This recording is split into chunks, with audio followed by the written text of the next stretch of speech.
अस्सलाम वालेकुम वरहमतुल्लाहि वबरकातुहू। आज हम MGT 402 के पार्ट नंबर 2 को लेकर आए हैं, जिसके अंदर आज हम जो है हमारी मैनिपुलेशन सीखेंगे, स्टेटमेंट बनाना सीखेंगे और देखेंगे कि कौन कौन से फार्मूलाज इंपॉर्टेंट है। कोशिश करूँगी कि जल्दी से जल्द आपको ज़्यादा से ज़्यादा कवर करवाने की कोशिश करूँ और उम्मीद है कि आप लाइक और सब्सक्राइब जरूर करेंगे, शेयर लाजमी कीजिए ताकि आगे अप्रिसिएशन मिले बनाने के लिए। तो हम स्टार्ट करते हैं। बिस्मिल्लाहिर्रहमानिर्रहीम। आज हमने सीखना है कि हम किस तरह से स्टेटमेंट बनाते हैं मैन्युफैक्चरिंग कंसर्न पर, यानी हमने क्या बनानी है, कॉस्ट ऑफ गुड्स सोल्ड की स्टेटमेंट बनानी है। और यहाँ पर आपको उन्होंने का सिंटैक्स यानी प्रोफार्मा, फर्स्ट प्रोफार्मा है या आपका, जो आपको याद करना होगा। तो देख लेते हैं ये कैसे बनता है। सबसे पहले हमने किसी भी स्टेटमेंट के अंदर क्या करना होता है कि डायरेक्ट मटेरियल यानी क्या मटेरियल हमारा यूज हो रहा है वो देखना होता है। सबसे पहले ओपनिंग इन्वेंट्री यानी जो पहले से हमारे पास सामान पड़ा हुआ था उसको ओपनिंग इन्वेंट्री कहते हैं। उसमें ऐड करेंगे परचेज यानी जो हमने सामान खरीदा, तो हमारे पास आ जाएगा available material available for use आ जाएगा। उसके बाद हमारे पास जब हम मटेरियल अवेलेबल यूज में से लेस करते हैं यानी माइनस करते हैं क्लोजिंग इन्वेंट्री को, तो हमारे पास आ जाता है मटेरियल यूज। डायरेक्ट ऐड करेंगे जब हम डायरेक्ट लेबर को मटेरियल यूज के अंदर, तो ये हमारी बन जाएगी प्राइम कॉस्ट। इसी तरीके से आगे ये ऐड होता जाएगा, लेस होता जाएगा, ये आपको याद करना होगा। जब हम प्राइम कॉस्ट में ऐड करते हैं फैक्ट्री ओवरहेड को, तो हमारे पास आ जाता है टोटल फैक्ट्री या फिर मैन्युफैक्चरिंग। देन हम जब मैन्युफैक्चरिंग कॉस्ट के अंदर ऐड करते हैं वर्किंग प्रोसेस और ओपन इन्वेंट्री, ये हमारा बनता है cost of good to be manufactured. जब cost of good to be manufactured में से हम लेस करेंगे वर्किंग प्रोसेस और क्लोजिंग इन्वेंट्री को, तो कॉस्ट ऑफ गुड मैन्युफैक्चर्ड आ जाएगा। देखिए यहाँ पर था कि बनना कितना है, टू बी मैन्युफैक्चर्ड, और यहाँ पर कितना बना है इसके बारे में जिक्र हो रहा है। आगे वो कहते हैं कि अगर हम कॉस्ट ऑफ गुड मैन्युफैक्चर में से ऐड कर दें फिनिश गुड ओपनिंग इन्वेंट्री को, तो cost of good available for sale आ जाएगा। आगे वो कहते हैं अगर इसमें से लेस किया जाए फिनिश गुड को यानी जो हमने बना लिया सामान, तो फिर हमारे पास आ जाएगा कॉस्ट ऑफ सोल्ड। इसका आसान तरीका ये भी है कि हम लोग पहले जितना भी मटेरियल हमारा यूज पहले से पड़ा हुआ है यानी मटेरियल जो यूज होगा उसको निकाल लें आप ऐड करके, और जो पहले से पड़ा हुआ है उसको लेस कर दें, तो आपके पास एक आंसर आ जाएगा जो हमारा मटेरियल है उसके बारे में। देन आप इन्वेंट्री निकाल लें कि इन्वेंट्री जो है वो कितनी इस्तेमाल हो रही है या कहाँ का इस्तेमाल हो, उसको ऐड और लेस करेंगे।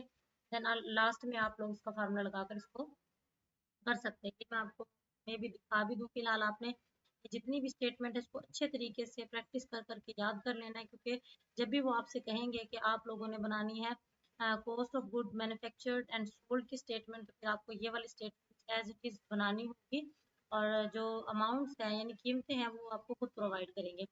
नेक्स्ट वो आपको नोट बताते हैं कि परचेज सोल्ड जो है should be record after detecting return या डिस्काउंट, या तो हमें डिस्काउंट दे रहे हो या रिटर्न हो रहा हो, तो फिर के अंदर हम क्या करेंगे, ऐड करेंगे कैरिज को।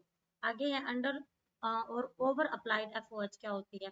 इफ अप्लाइड फैक्ट्री ओवरहेड जो है वो 50% डायरेक्ट लेबर कॉस्ट हो और आंस 2 पर मशीन आ रहा हो, पर आवर आ रहा हो, तो फिर हम जो है उसको order to solve the problem को सॉल्व करने का तरीका देखते हैं। आगे हमारे पास कुछ फार्मूलाज भी आएंगे जो आप लोगों ने याद करना है।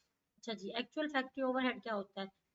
एक्चुअल फैक्ट्री ओवरहेड होता है यहाँ पर expense incurred in a factory, factory rent, depreciation of factory assets, indirect material, labour, indirect labour is given then when we solve we also use in order to solve the problem. तो जो actual overhead है हमारा factory का, ये भी इस्तेमाल होता है। जो इन वैसे तो हम एक्चुअल कभी भी यूज नहीं करते हैं, लेकिन क्योंकि हमारे इसके अंदर थोड़ा सा आपको दिया गया है हिंट, तो इसके मुताबिक फिर आप इसको एक दफ़ा एमसीक्यू के रिवाइज कर लेना। वैसे एक्चुअल फैक्ट्री ओवरहेड इस्तेमाल नहीं होता। If both are given then we should use apply factory overhead and different should be close to the cost of goods statement at the end। तो फिर हम इसको क्या करेंगे, अप्लाई करेंगे फैक्ट्री ओवरहेड को और फिर अपनी स्टेटमेंट को क्लोज कर देंगे। अब यहाँ से आपका जो है ना वो मेन इंपॉर्टेंट, अब जो ये मैंने बीच में आपको पढ़ाया है इतना खास इंपॉर्टेंट नहीं है, तो उसको आप सिर्फ सरसरी सी निगाह लगा लीजिएगा। स्टेटमेंट आपने जरूर याद करनी है जो आपका फार्मा है। आगे देख लेते हैं स्टेटमेंट टू बी अंडर और ओवर अप्लाइड। अब अंडर अप्लाइड और ओवर अप्लाइड क्या होती है। तो यहाँ पर आपको एक नजर आ रहा होगा, इसमें एक्चुअल FOH अप्लाइड FOH को ऐड किया हुआ तो बनता है अंडर ओ या फिर ओवर अप्लाइड FOH यानी फैक्ट्री ओवरहेड। अब ये क्या चीज है, देखिए under applied FOH should be added. अगर हमारा अंडर अप्लाइड FOH है वो cost of good sold statement के अंदर ऐड होगा अगर वो अंडर है। अगर वो ओवर है तो फिर वो डिटेक्ट होगा यानी निकलेगा हमारा cost of good sold statement से। या आपके MCQ में आ सकता है कि अगर हमारा अंडर है तो वो ऐड होगा और अगर ओवर है तो डिटेक्ट होगा यानी कटेगा। अच्छा जी, आगे है हमारा, ये फार्मूलाज हैं जो हम लोगों ने याद करने हैं।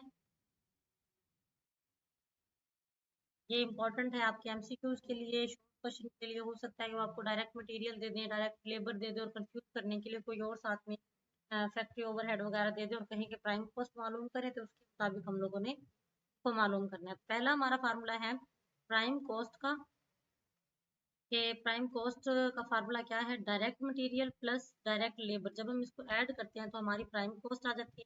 कन्वर्जन कॉस्ट का फार्मूला होता है direct labour plus factory overhead.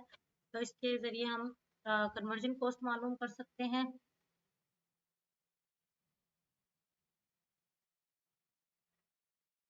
Manufacturing cost direct material plus direct labour plus factory overhead. जो है हमारा मैन्युफैक्चरिंग कॉस्ट का फार्मूला है मैन्युफैक्चरिंग कॉस्ट का एक और फार्मूला भी होता है जो कि प्राइम कॉस्ट। देखें यहाँ पर ये ऐसा क्यों बोला गया, अगर यहाँ पर आप गौर करेंगे तो प्राइम कॉस्ट का हमारा फार्मूला जो था वो हमारा था direct material plus direct labour. तो अगर हम इसको देखें तो direct material plus direct labour ही यहाँ पर प्राइम कॉस्ट बनती है। तो इसलिए उन्होंने दो फार्मूले बता दिए।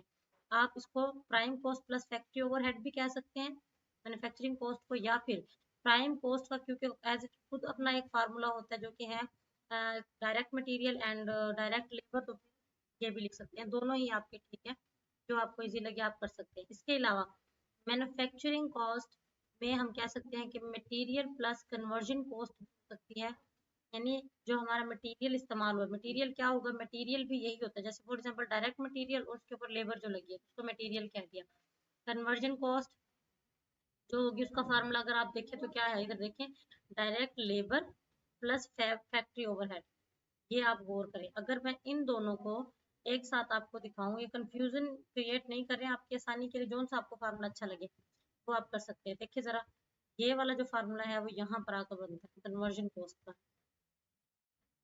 यानी अगर आपके पास मटेरियल हो तो देखिए यहाँ पर क्या है, डायरेक्ट मटेरियल, तो ये भी वही मटेरियल आ गया। और अगर इन दोनों को हम जमा करते हैं, इससे आपको एक और बात पता चलती है। अगर आप ये मैन्युफैक्चरिंग कॉस्ट वाला फार्मूला ये वाला याद कर लेते हैं ना, तो इससे आपको दो फार्मूले और याद हो जाते हैं। कैसे, अगर आप पहले दो को ऐड करोगे तो प्राइम कॉस्ट बनती है, और अगर आप आखिरी दो को ऐड करते हो तो कन्वर्जन कॉस्ट बनती है। तो इस तरीके से तो आपके लिए मेरे ख्याल में तो बहुत ज्यादा बेनिफिशियल हो गया कि एक फार्मूले से आप तीन फार्मूलाज बना सकते हैं। जैसे कि direct material plus labour cost, first two को ऐड करोगे तो प्राइम कॉस्ट बनती है, और सेकंड टू को ऐड करेंगे तो कन्वर्जन कॉस्ट बनती है। नेक्स्ट हम चलते हैं, आई होप आप लोगों को ये समझ आ रहा होगा। नेक्स्ट है हमारा दूसरा प्रोफार्मा है, सेकंड प्रोफार्मा के नाम से है cost of good sold statement for trading concern के लिए है। ये cost of good sold statement for the period of ended period के लिए है। अब इसके अंदर मैंने ये हाईलाइट करके रखा हुआ है ताकि जल्दी से जल्दी हम समझ सकें इसको। यहाँ देखिए नेट सेल्स क्या होती है, नेट सेल जो है हमारी वो हमें खुद प्रोवाइड करेंगे। उसमें से जब हम लेस करते हैं कॉस्ट ऑफ गुड सोल्ड को तो हमारे पास आ जाता है ग्रोस प्रॉफिट। ये हाईलाइट मैंने किया हुआ है, आप लोगों को नजर आ ही रहा होगा, तो ये हाईलाइटेड है। जैसे कि अगर आपका ग्रोस प्रॉफिट का फार्मूला क्या है, net sales minus cost of good sold, तो यहाँ से आप फार्मूला भी याद कर सकते हो और ये फार्मूले के तरीके से याद होगा। तो आपने याद करना, पहले ग्रोस प्रॉफिट का फार्मूला लगेगा, देन हमने ऑपरेटिंग प्रॉफिट का, फिर नेट इनकम टैक्स का, इस तरह से याद करेंगे हम। तो ये फिर लेस करेंगे, प्रॉफिट आ जाएगा, लेस करें प्रॉफिट में से, ग्रॉस प्रॉफिट में से आप लेस करेंगे ऑपरेटिंग एक्सपेंस को, तो आपके पास ये जनरल एडमिनिस्ट्रेटिव या फिर मार्केटिंग एक्सपेंस आ जाएगा। देन ऑपरेटिंग प्रॉफिट बनेगा, तो आपस में करने के बाद तो ऐड करेंगे हम अदर इनकम को, तो हमारे और लेस करेंगे एक्सपेंस को, तो नेट इनकम फोर टैक्स आ जाएगा। देखिए कैसे पता चल रहा है, ये हमारा प्रॉफिट है।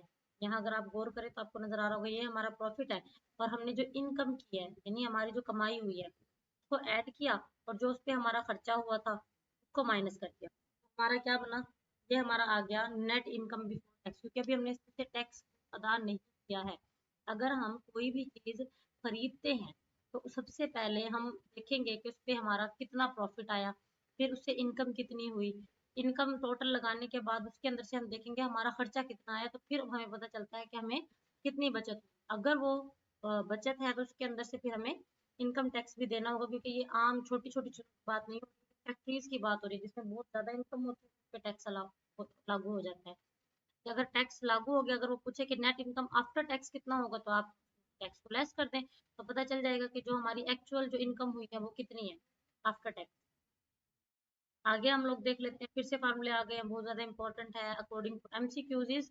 अच्छा जी, फार्मूलाज रिलेटिंग इनकम स्टेटमेंट, ये इनकम स्टेटमेंट के फार्मूलाज हैं। यहाँ गौर कर लेते हैं, ग्रोस प्रॉफिट का भी मैं आपको पीछे दिखा के आई हूँ। Net sales minus cost of goods sold करेंगे तो नेट ग्रोस प्रॉफिट आ जाएगा। Net sales minus gross profit करेंगे तो कॉस्ट ऑफ गुड्स सोल्ड आ जाएगा। अगर आप इन दो फार्मूलाज को गौर से देखें, बल्कि पहले तीन फार्मूलाज को गौर से देखें। फॉर एग्जांपल मैं तो सिर्फ नेट सेल को एन से शो करती हूँ, minus cost of goods sold को सी से शो कर लेते हैं, हम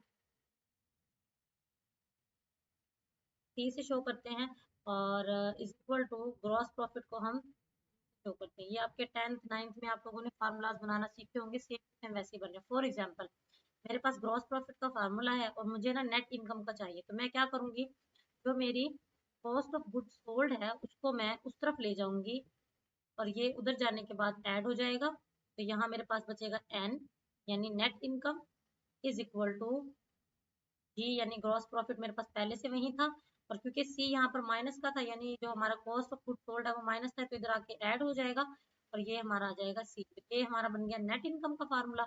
और अगर मैं चाहूँ कि मुझे कॉस्ट ऑफ गुड का फार्मूला चाहिए, तो मैं क्या करूंगी, अब ये जो रकम है ना इसी से निकल आएगा, मैं क्या करूंगी, मुझे यहाँ पर जी नहीं चाहिए, मुझे सिर्फ कॉस्ट ऑफ गुड सोल्ड चाहिए, तो मैं ऐसा करूंगी कि सी को इधर ही रखूंगी, इक्वल टू सॉरी जी,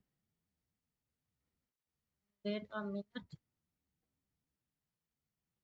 जी को ग्रॉस प्रॉफिट हमारा पहले से उधर था, और सी हमने इधर रखा, ग्रॉस प्रॉफिट पहले से उधर था, या इस तो को पहले से देख ले, देखें एन यहाँ पर देखते हैं, हम पहले वाले फार्मूले को देख लेंगे। अब देखें, अब मुझे नेट तो इनकम तो मैंने निकालना सीख लिया, अब मुझे चाहिए cost of good sold. Cost of good sold में कैसे निकालूंगी, कि मैं जो एन है ना इसको उस तरफ ले जाऊंगी। अब एन यहाँ पर पॉजिटिव है, जिसके साथ कोई साइन नहीं होता वो पॉजिटिव होता है, तो इसको अगर मैं उधर लेके जाती हूँ तो ये ग्रॉस प्रॉफिट से माइनस हो जाएगा, एन जो है माइनस हो जाएगा। अब क्योंकि सी के साथ यहाँ पर पहले से माइनस मौजूद था तो ये माइनस लगा है, अब मुझे ये वाला माइनस नहीं चाहिए, तो मैं क्या करूंगी,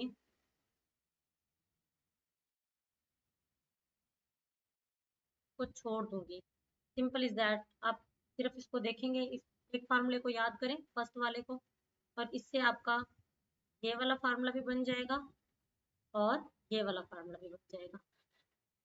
आई होप आप लोगों को समझ आ रही होगी, दोबारा बता देती हूँ। अगर हम पहला फार्मूला याद करते हैं, net sale minus cost of good sold is equal to gross profit, तो जब मुझे अगर चाहिए सिर्फ नेट सेल, तो मैं कॉस्ट ऑफ गुड सोल्ड को उधर लेके जाऊंगी, माइनस है तो प्लस का हो जाएगा, मेरे पास नेट सेल का फार्मूला आ जाएगा। और अगर मुझे सिर्फ और सिर्फ ग्रॉस प्रॉफिट का फार्मूला चाहिए, तो मैं क्या करूंगी, नेट सेल्स उधर ले जाऊंगी, या फिर आप ये समझे कि मैं ग्रॉस प्रॉफिट को भी इधर ले जा सकते हैं, तो इससे फिर क्या होगा, आपका जो ये वाला सी है ये माइनस का नहीं रहेगा, तो इग्नोर करने की जरूरत ही नहीं पड़ेगी, ये आपका फार्मूला बनता है। फिर आगे आपका तीसरा चौथा फार्मूला है हमारे पास, नेट सेल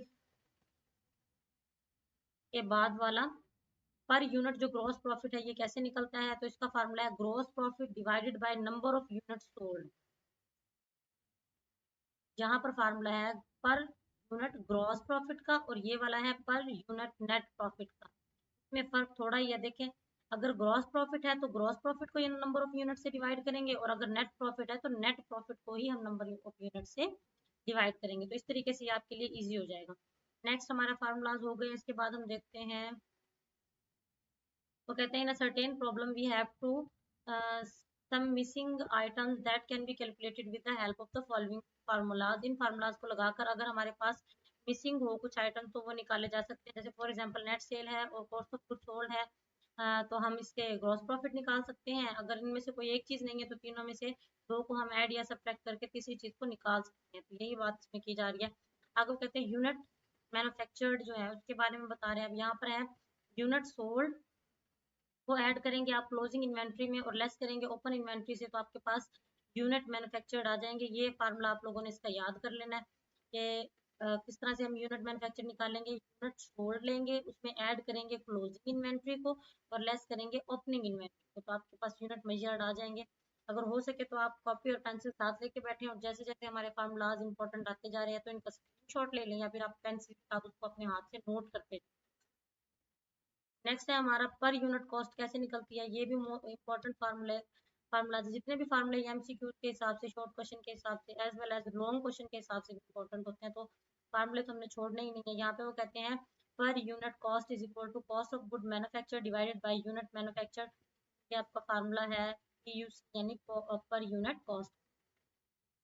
आगे वो कहते हैं पॉइंट ऑफ डिस्कशन क्या है इसमें। In this problem we will discuss about the applied factory overhead as factory overhead continue through the financial year and cost of good manufactured and sold prepared for a particular period. Therefore, sometime we are not in a position to find out the exact amount of FOH। जैसे मैंने आपको बोला था कि actual amount of FOH हम नहीं मालूम कर सकते क्योंकि ये पूरे साल के हिसाब से ऊपर नीचे होती ही रहती है। Applied FOH in order to solve the problem instead of actual FOH, तो वो applied FOH in factory overhead रखते हैं, एक्चुअल FOH को कंसीडर नहीं करते।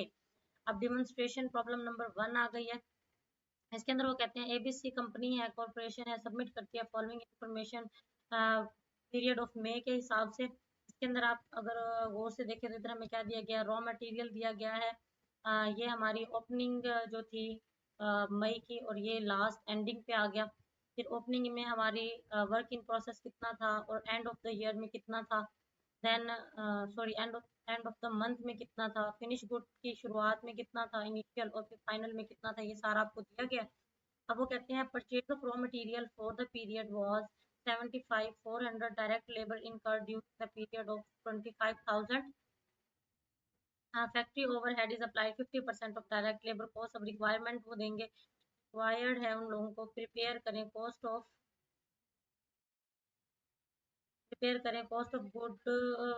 Good manufacture and sold statement. ये भी अभी हम अपना प्रोफार्मा देखते हैं, उसके अंदर हमसे पूछा गया था।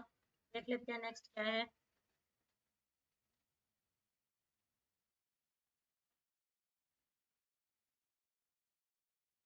नेक्स्ट है हमारे पास cost of manufactured and the sold statement for the period ended 31 May 1998 की बात हो, जिसके भी हमें अमाउंट बताई गई थी। अब उसी का हमें मटेरियल हमें दे दिया है तो उसके मुताबिक हमने स्टेटमेंट खुद बनानी है। तो उसके मुताबिक देखें ओपन इन्वेंट्री, मैंने कहा था जितनी भी इन्वेंट्रीज हैं उसको हम पहले ऐड या लेस कर लेंगे। देखें सबसे पहले हमारे पास कितना था ओपनिंग इन्वेंट्री में 10,000, या आप ऊपर से मैच भी कर सकते हैं। ऐड करेंगे परचेजेस को कि हमने मजीद कितना खरीदा इस्तेमाल के लिए, वो 75,400 हो जाएगा।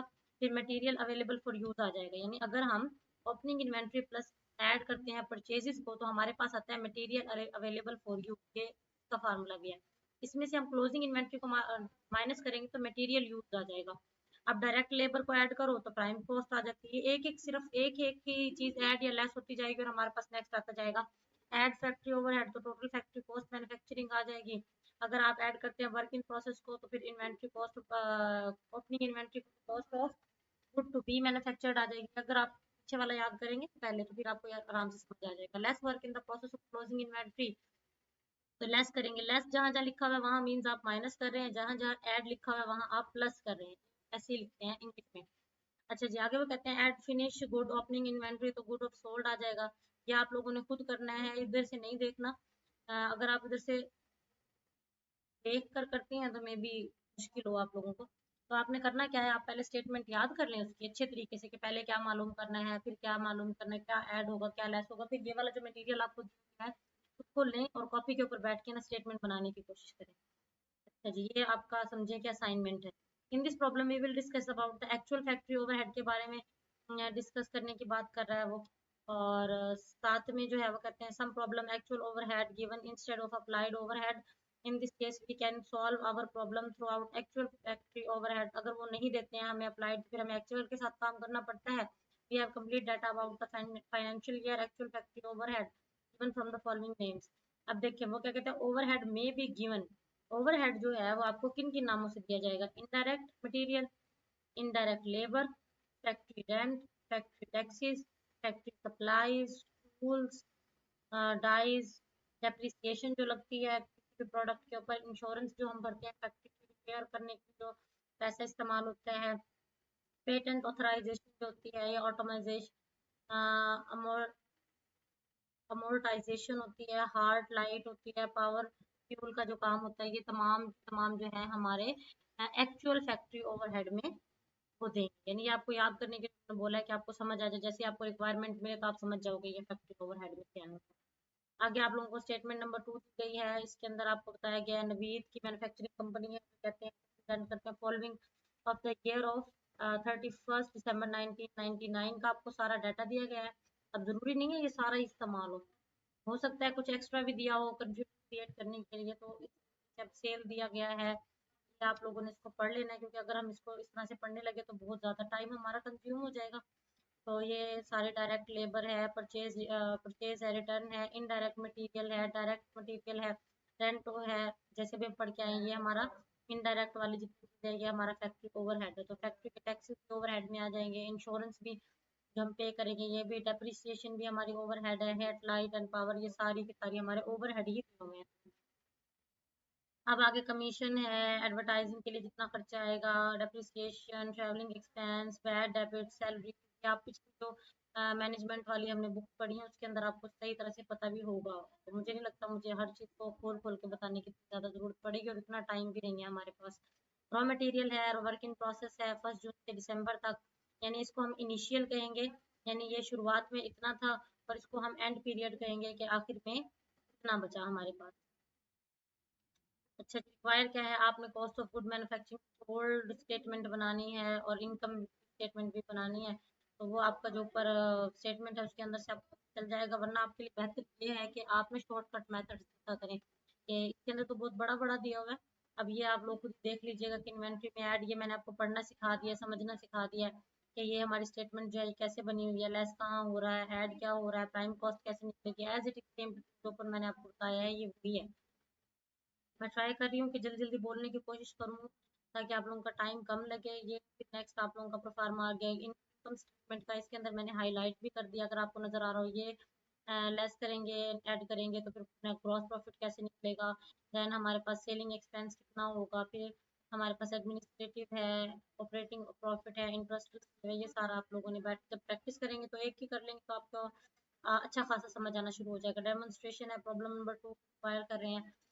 फिर यहाँ पर देखें दोबारा से स्टेटमेंट आ गई सारी आगे, इस फाइल है, इस फाइल में सारी स्टेटमेंट्स, अगर आप कहेंगे तो मैं इस फाइल की जो स्टेटमेंट दी गई है, वैसे तो ये ऐसी चीज़ कभी भी पेपर में नहीं आती है, तो ये तो सिर्फ आपके लिए एक अ, काम की चीज़ है कि आप देख लो और आपको बस थोड़ा बहुत आइडिया हो जाए पेपर में क्या आएगा, और उससे रिलेटेड चीज़ें आती हैं, लेकिन वो वाली चीज़ें कभी भी नहीं आती। देखिए वही वाली चीज़ें बार बार आ रही है, cost of good manufacture sold statement बनाओ और फिर यहाँ पे इनकम स्टेटमेंट बनाओ, ये रिपीटेड है सारा। तो अभी तक के लिए इतना ही, क्योंकि लेक्चर काफ़ी लंबा हो गया है, होप आप लोगों को समझ आया होगा। और जो MTT 402 है इसका तो बेसिक यही होता है कि प्रैक्टिस बेस है, अगर आप प्रैक्टिस करेंगे तो आपको आ जाएगा इंशाल्लाह, आप लोगों को जरूर आएगा। होप आप, मैं भी दुआ करूंगी आप भी इसको अपनी दुआओं में याद रखिएगा। अपना ख्याल रखिएगा, लाइक सब्सक्राइब और शेयर करना बिल्कुल मत भूलिएगा। टेक केयर, अल्लाह हाफिज़।